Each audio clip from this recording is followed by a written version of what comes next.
बैठ जाओ।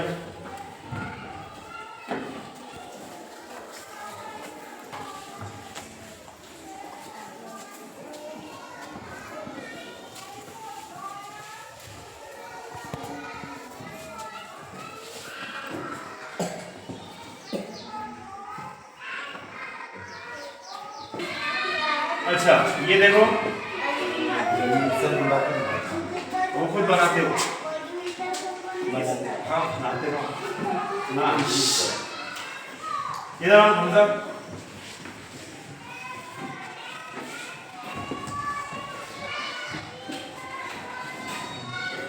क्या बनाएंगे?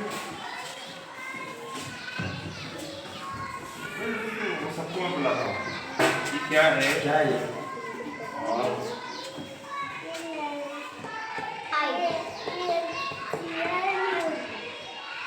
सीधा उल्टा नहीं बताने का, देखो गौर से देखो, सोचो समझो और फिर बराबर होगा। तुमने जो जवाब दिया वो भी सही है, सीधा उल्टा।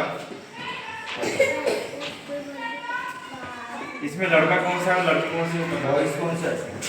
लड़का कौन सा है, लड़की कौन सी है?